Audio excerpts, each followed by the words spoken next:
제가 굳이 언급을 안 해도 될 만큼 우리가 다 이제 나름 그런 기준이나 어떤 그런 기초들을 다 가지고 있다고 생각을 하지만 그럼에도 불구하고 좀 살펴볼 필요가 있습니다. 이러면 성경을 통해서 우리에게 주신 유익이 이거 뭐 어떻게 수로 헤아릴 수가 없지 않습니까? 어떤 분이 성경을 통해서 주신 유익이 한 70가지 된다 이렇게 책을 썼던데 물론 뭐 70가지가 되겠지만 사실 그 이상이겠죠. 성경을 통해서 우리가 무엇보다도 하나님을 알게 되고 우리 영혼이 살게 되고 지혜를 얻게 되고 진리를 알게 되고 자유하게 되고 믿음을 얻게 되고 또 어떤 의미로서는 복을 받게 되고 소망을 얻게 되고 영생을 얻게 되고 의를 알게 되고 그리스도의 증인되게 되고 세상의 끝을 알게 되고 최고의 법을 알게 되고 위로를 받고 명철을 얻고 정직하게 되고 주님을 경외하게 되고 형통하게 되고 구하는 것을 얻게 되고 성령 받게 되고 성령의 검을 소유하게 되고 예수님의 참 제자가 되고 수많은 것들이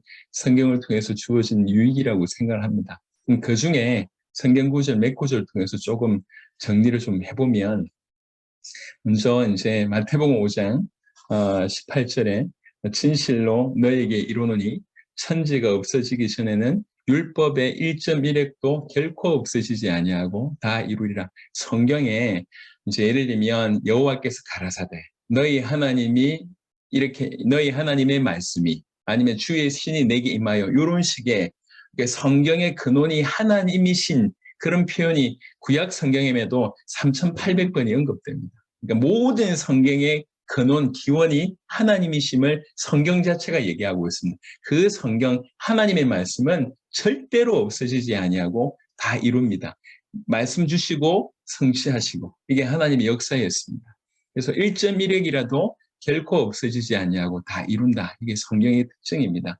시편 19편 여러 구절이 있지만 8절에 여호와의 교훈은 정직하여 마음을 기쁘게 하고 여호와의 계명은 순결하여 눈을 밝게 하시도다. 여호와를 경외하는 도는 정결하여 영혼까지 이르고 여호와의 법도 진실하여 다 의로우니 시편 119편에도 이런 여호와의 말씀, 계명, 하나님 말씀에 관해서 어떤 유익이 되는지 그 말씀 자체가 어떠한 것인지를 굉장히 풍성하게 풀어냈습니다. 그 교훈은 정직합니다. 우리 마음을 기쁘게 합니다. 하나님 말씀이 우리가 그것을 거부하지 않는다고 하면 그 하나님 말씀은 우리 마음을 기쁘게 하고 또 그 계명 자체가 순결하기 때문에 우리 눈을 뜨게 합니다. 그 여호와를 경외하는 그 도 자체가 정결하여서 영혼까지 이르게 합니다. 여호와의 법도 진실하여서 다 의롭다고 얘기를 합니다. 베드로후서 1장 20절 21절에 보니까 먼저 알 것은 성경의 모든 예언은 사사로이 풀 것이 아니니 예언은 언제든지 사람의 뜻으로 낸 것이 아니요 오직 성령의 감동하심을 받은 사람들이 하나님께 받아 말한 것입니다. 이게 성경입니다. 성령의 감동하심을 받은 사람들이 하나님께 받아서 말한 것이 이게 예언이고 성경이라고 기록되어 있습니다. 디모데후서 3장 15절부터 17절은 특별히 성경이 우리에게 주신 유익에 대해서 가장 잘 설명한 구절 중에 하나인데요.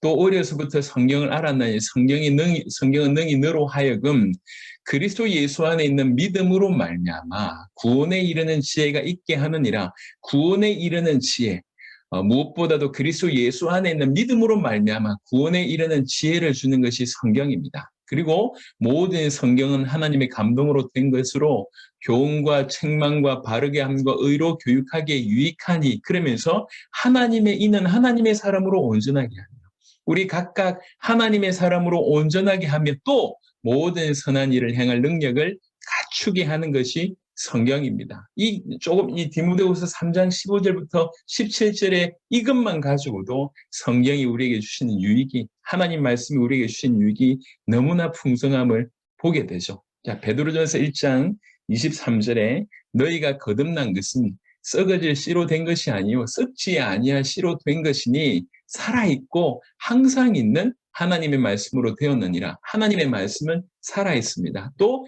하나님의 말씀은 항상 있습니다. 그리고 하나님의 말씀이 우리로 하여금 거듭나게 합니다. 히브리 4장 12절에 하나님의 말씀은 살아있고 활력이 있어 좌우의 날선 어떤 것보다도 예리하여 혼과 영과 및 관절과 골수를 찔러 쪼개기까지 하며 또 마음의 생각과 뜻을 판단하니 우리 모든 부분을 찔러 쪼개는 것이 하나님의 말씀입니다. 그리고 우리 중심, 우리의 마음과 그 생각과 뜻을 판단하시는 것이 하나님의 말씀입니다. 속일 수가 없습니다. 그리고 시편 119편 105절에 주의 말씀은 내 발의 등이요 내 길의 빛이니이다. 저 미국의 사우스 다코타라고 하는 그 주에 가면 왜 러시모 산이 있지 않습니까? 그 화강암 벽에 그 미국의 가장 유명한 대통령 4명이 이제 그게 이제 새겨져 있습니다. 조지 워싱턴, 그리고 이제 토마스 제퍼슨, 또 아브라함 링컨, 루즈벨트 이렇게 있는데요. 그 사람들이 동일하게 미국에서 가장 존경받는 대통령들이지만 동일하게 그들이 다 하나님의 사람들입니다. 이분들이 다 성경에 대해서 공통적으로 얘기한 게 있습니다. 조지 워싱턴은 성경이 아니면 세계를 다스릴 수 없다. 토마스 제퍼슨은 미국은 성경을 반석으로 삼아 서 있는 나라다. 링컨은 성경은 하나님께서 주신 가장 귀한 선물이다. 루즈벨트는 어떤 방면에서 일하는 사람이든 그가 자신의 생을 성공하는 삶으로 살기를 원한다면 성경을 묵상하라고 권하고 싶다. 다 하나님의 사람들이고 하나님 말씀의 은혜를 받은 사람들입니다. 하나님 말씀에 그 조명된 대로 계속 인도를 받다 보니 그 자리까지 가신 거죠. 실제로 말씀은 내 발의 등이고 내 길의 빛이라고 할 수가 있습니다. 자, 요수아 1장 8절에 보시면 이 율법책을 네 입에서 떠나지 말게 하며 주야로 그것을 묵상하여 그 안에 기록된 대로 다 지켜 행하라. 그리하면 네 길이 평탄하게 될 것이며 네가 형통하리라라고 얘기합니다. 여러분, 여호수아 배경을 잘 아시겠지만 사실은 이제 모세가 이스라엘 백성들을 끄집어냈지 않습니까? 끄집어내는 역할에 쓰임 받았지 않습니까? 40년 동안 광야길에서 모세가 이제 인도하다가 사실은 광야길은 통과하면 되는 길이지만 가나안은 점령해야 되는 그런 7족속 31명의 왕이 버티고 있는 그런 곳이지 않습니까? 그러니까 가나안과 비교해 보자면 훨씬 더 어려운데 그 상황 가운데 하나님 모세를 불러가셨습니다. 그리고 그 상황이 아직 검증되지 아니하는 여호수아를 리더로 세우죠. 여호수아 입장도 또 백성들의 입장도 충분히 이렇게 불안할 수 있습니다. 가나안 땅을 점령한다고 할 때 만약 모세가 함께 한다고 하면 훨씬 더 안정감을 가졌을 것입니다. 하지만 그 대단한 모세는 사라졌어요. 그런 상황 가운데 하나님이 여호수아에게 말씀을 하시는 것이죠. 얼마든지 지금 적게는 200만 명, 많게는 400만 명의 사람을 데리고 들어가서 가나안을 점령해야 될 그 위기의 순간에 본인도 불안하고 이스라엘 백성들도 웅성할 수 있는 그 무렵에 하나님께서 여호수아에게 직접 나타나셔서 말씀하십니다. 내가 모세와 함께 했던 것처럼 너와 함께 할 것이다. 이러면서 말씀을 쭉 주십니다. 그 중에 핵심이 오늘 여호수아 1장 8절입니다. 어떻게 하면 승리할 수 있겠냐? 어떻게 하면 네 인생을 승리할 수 있겠고 이스라엘로 하여금 승리할 수 있는 길을 걸을 수 있게 하겠냐? 이 율법책을 네 입에서 떠나지 말게 하며 주야로 그것을 묵상하여 그 안에 기록된 대로 다 지켜 행하라. 그리하면 네 길이 평탄하게 될 것이며 네가 형통하리라. 그리하면 네 길이 평탄하게 될 것이며 네가 형통하리라. 길을 말씀하셨습니다. 어떻게 하면 되냐? 기록된 대로 다 지켜 행하라 라고 얘기를 합니다. 이 하나님 말씀대로 우리가 사는 것이 얼마나 큰 축복인지를 얘기하고 있습니다. 하지만 무엇보다도 예수님 당신이 성경에 대해서 하신 얘기가 있습니다. 요한복음 5장 39절에 너희가 성경에서 이 영생을 얻는 줄 알고 생각하고 성경을 연구하거니와 이 성경이 곧 내게 대하여 증언하는 것이니라. 예수님 당신 자신이 말씀하셨습니다. 성경의 가장 중요한 부분이 바로 이 부분을 볼 수가 있겠죠. 그러니까 성경이 딴 것이 아니라 내게 대하여 증언하는 것이다 라고 하는 것을 예수님 당신이 당신의 입으로 얘기하셨습니다. 그래서 성경 전체의 여러 가지 특징 중에 가장 중요한 부분이라고 우리가 생각해 볼 수가 있습니다. 자, 성경은 영어로 얘기하자면 제가 영어를 잘 못하지만 구약을 Old Testament이라고 얘기하고 신약은 New Testament이라고 얘기하잖아요. 이 Testament이라고 하는 이 단어가 고유 명사가 되어 있습니다. 그러니까 Old Testament, New Testament이라고 얘기하는데 테스트머니라고 하는 것은 저 두 번째는 인쇄가 잘못됐는데 저건 이제 소문자입니다.